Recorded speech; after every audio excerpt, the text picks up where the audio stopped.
नमस्कार, मी सुवर्णा जोशी। 2019च्या लोकसभा निवडणुकांचा रणसंग्राम सुरू झालेला आहे आणि हा महासंग्राम आम्ही आपल्यापर्यंत पोहोचवतो आहोत। सुरुवात आपण राजकीय घडामोडींनीच करणार आहोत।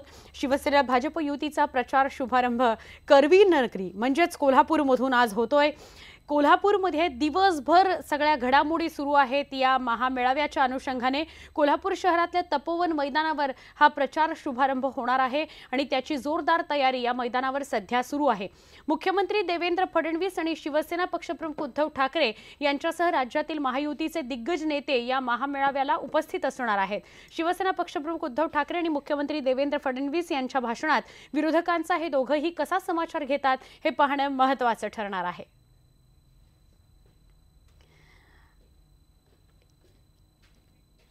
आमचे प्रतिनिधी उदय जाधव या ठिकाणी उपस्थित आहेत, त्यांच्याशी आपण अधिक बोलणार आहोत।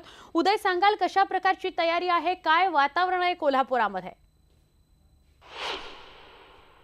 शिवसेना भाजपा महायुतीचा आज महामेळावा कोल्हापूर शहरामध्ये होतोय आणि याच मेळाव्यामध्ये लोकसभा निवडणुकीचा प्रचाराचा नारळ देखील फोडला जाणार आहे। आपल्यासोबत शिवसेनेचे नेते दिवाकर रावते साहेब, खूप मोठी सभा आयोजन केलेलं आहे, कसं नियोजन केलेलं आहे? उद्धव साहेब आणि मुख्यमंत्री केव्हा येतील, काय असणार आहे?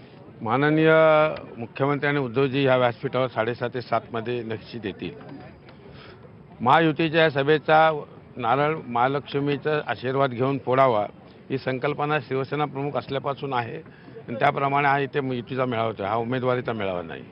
आणि हा इतका विशाल मेळावा आहे आज भरणार आहे की यानंतर महाराष्ट्रामध्ये हाच विशाल मेळावा, याच्यावर मोठा मेळावा भरणार नाही, कारण ते सगळे उमेदवारांचे सभा असतील आणि एक संदेश जाईल की विरोधी पक्ष विखुरलेला असताना, आपसामध्ये भांडत असताना, पळापळी करत असताना आणि त्याच वेळेला मी राहावं की न जावं अशा द्विधा मनस्थितीमध्ये पदांवरच असताना, उमेदवार शोधाशोधी करत असताना एक भक्कम युती ठामपणाने उभी आहे। ज्या आमच्या उमेदवार घोषित झालेले आहेत ते लोकांपुढे प्रचाराला पोचलेले आहेत, तेव्हा लोकांना हा विश्वास आहे की आता दिल्लीमध्ये महाराष्ट्राचा बुलंद आवाज नेणारी फक्त युतीचीच खासदार असू शकतील, हे आपसात भांडत बसतील आणि म्हणून उद्याचा विजय हा विजयाचा नारळ हा या युतीच्या मेळाव्यातून फुटणार आहे। आणि पंचायतची घोषणा केली आहे, मला वाटते कदाचित त्याच्या पुढचाही आकडा युती गाठेल अशी परिस्थिती सध्या महाराष्ट्रात विरोधी पक्षांनी जे निर्माण केले आहे त्याचं मी स्वागत करतो। आणि आता एक बळ मिळालेलं आहे सर्व शिवसैनिकांना आणि म्हणजे युतीच्या कार्यकर्त्यांना, त्यातून महाराष्ट्राचा एक बुलंद आवाज लोकसभेमध्ये निश्चित दिसेल। छत्रपतींचा भगवा तिथे कणखरपणाने राष्ट्राची सेवा करताना, सुरक्षा करताना दिसेल।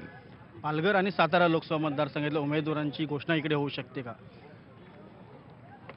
साताऱ्याच्या उमेदवारांची घोषणा 100% होणार आहे, कारण नरेंद्र पाटील हे शिवसेनेत प्रवेश करत आहेत।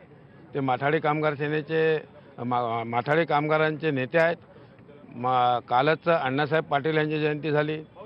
अण्णासाहेब पाटील आणि माननीय शिवसेना प्रमुख यांचे संबंध कसे होते, किती जवळचे होते आणि त्यांना पळ त्यावेळेला कसं देत होते, साहेबसुद्धा त्यांच्या मागे ठाम उभे होते, हे मी स्वतः अनुभवले त्या काळामध्ये। तेव्हा अण्णासाहेबांचा सन्मान करण्याचं आज मान शिवसेनेला या नरेंद्र पाटलांच्या उमेदवारी देऊन मिळणार आहे, त्याचा माझ्यासारख्या कार्यकर्त्याला तर आनंद आहेच। परंतु श्रमिकांना सामर्थ्य या महाराष्ट्रामध्ये निर्माण करणाऱ्या अण्णासाहेबांनी जे म्हणजे मजुरी करता दरवाईत उभे राहायचे, त्यांना श्रमाची आणि हक्काची सन्मानाची मजुरी मिळते आहे, आर्थिकदृष्ट्या सक्षमता आली आणि इतर कोणी त्या क्षेत्रामध्ये घोषणापेक्षाही ह्या मातीतला मगरगट्टा आज ते काम करतोय, ह्याचा पण अभिमान आहे। म्हणजे अण्णासाहेबांनी निर्माण केलं आहे। नरेंद्र पाटलांच्या उमेदवारी आज इथे घोषित होईल आणि त्या निमित्ताने अण्णासाहेबांच्या या प्रचंड अशा मोठ्या कार्याकरता एक आदर व्यक्त करण्याची संधी जी शिवसेनेला मिळालेली आहे, त्याबद्दल मला अभिमान वाटतो। पालघरबद्दल काय निर्णय आहे? पालघरचा निर्णय आदरणीय उद्धवजी आज घेतील का उद्या मला माहीत नाही, परंतु आज घेऊ शकेल तर मला आनंद होईल। धन्यवाद सर, न्यूज एटीन लोकमतशी बोलल्याबद्दल। तर आपण बघितलं आहे की शिवसेनेने आणि भाजपने एकूणच जय्यत तयार केलेली दिसते आहे। लोकसभा निवडणुकीच्या प्रचाराचा नारळ कोल्हापूरच्या या करवीर निवासीच्या शहरामधून होणार आहे आणि त्यासाठी महायुतीच्या सर्वच घटक पक्ष आणि शिवसेना भाजपने जय्यत तयारी केलेली आपल्याला पाहायला मिळते। या दिवसभरातल्या सगळ्या घडामोडींचे अपडेट्स आम्ही आपल्याकडनं घेऊ। तुर्तास धन्यवाद ही माहिती दिल्याबद्दल आणि दिवाकर रावतेंशी बोलल्याबद्दल।